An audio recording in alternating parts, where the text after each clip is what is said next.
Unang kabanata. Ang pangangaral ni Juan na tagapagbautismo.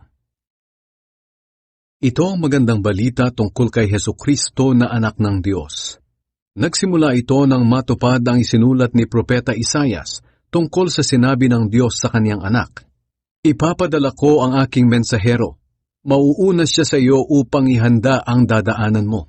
Maririnig ang kaniyang sigaw sa ilang na nagsasabi, ihanda ninyo ang daan para sa Panginoon. Tuwirin ninyo ang mga landas na kaniyang dadaanan. At natupad ito noong dumating si Juan na tagapagbautismo roon sa ilang. Napakaraming tao ang pumunta sa kanya galing sa Jerusalem at sa buong lalawigan ng Judea. Nangaral si Juan sa mga tao, magsisi kayo at talikdan ang inyong mga kasalanan. Magpabautismo kayo para sa kapatawaran ng inyong mga kasalanan. Ipinahayag nila ang kanilang mga kasalanan at binautismuhan sila ni Juan sa ilog ng Jordan. Ang damit ni Juan ay gawa sa balahibo ng kamelyo at ang sinturon niya ay gawa sa balat ng hayop. Ang kanyang kinakain ay balang at pulot-pukyutan.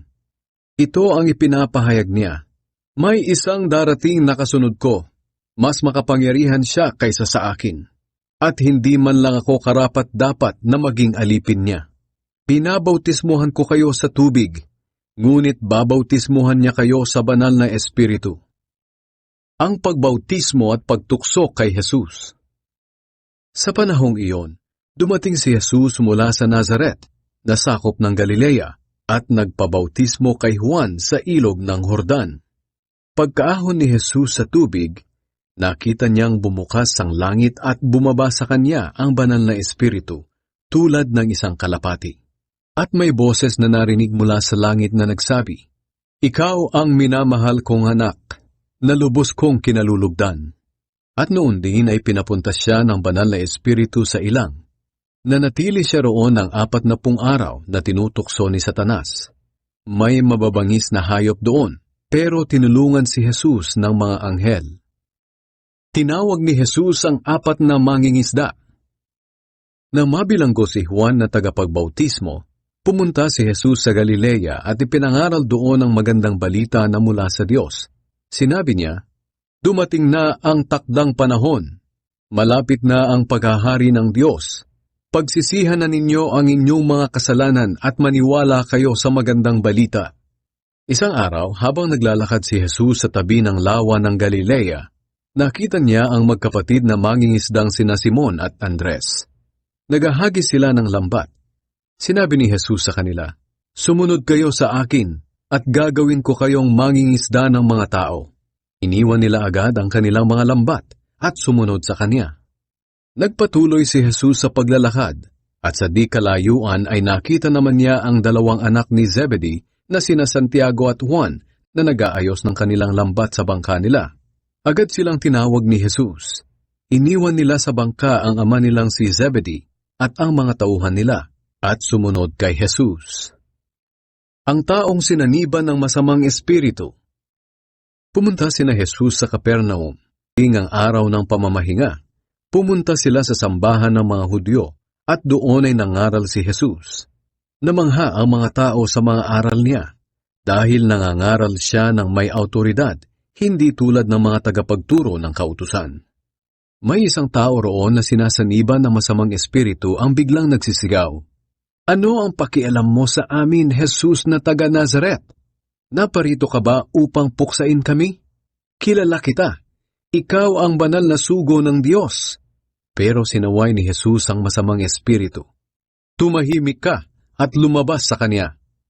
Pinangisay ng masamang espiritu ang tao at sumigaw siya habang lumalabas.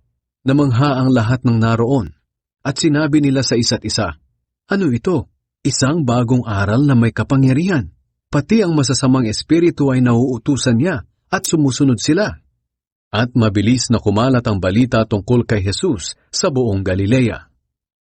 Maraming pinagaling si Jesus. Mula sa sambahan ng mga Hudyo, pumunta sina Jesus sa bahay ni Simon at Andres. Kasama pa rin nila sina Santiago at Juan.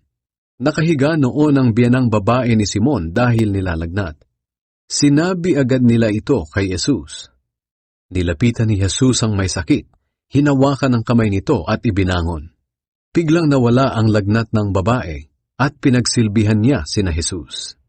Pagkalubog ng araw, dinala ng mga tao kay Jesus ang lahat ng may sakit at ang mga sinasaniban ng masamang espiritu. At ang lahat ng tao sa bayang iyon ay nagkatipon-tipon sa harapan ng pinto ng bahay. Maraming may sakit ang pinagaling ni Jesus, anuman ang kanilang karamdaman, at pinalayas din niya ang maraming masamang espiritu. Hindi niya pinayagang magsalita ang masasamang espiritu dahil alam nila kung sino siya. Nangaral si Jesus sa Galilea. Kinabukasan ng madaling araw, bumangon si Jesus at pumunta sa ilang upang manalangin. Hinanap siya ni na Simon at ng kanyang mga kasama. Nang matagpuan nila si Jesus, sinabi nila, "Hinahanap po kayo ng lahat." Pero sinabi ni Jesus sa kanila, "Pumunta naman tayo sa mga kalapit bayan para makapangaral din ako roon, dahil ito ang dahilan kung bakit ako naparito sa mundo."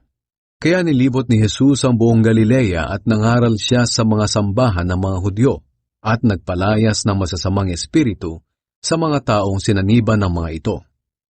Pinagaling ni Jesus ang isang lalaking may malubhang sakit sa balat. Lumapit kay Jesus ang isang lalaking may malubhang sakit sa balat. Lumuhod ito sa harap niya at nagmakaawang pagalingin siya. Sinabi niya, "Kung gusto niyo po, mapapagaling niyo ako upang maituring akong malinis."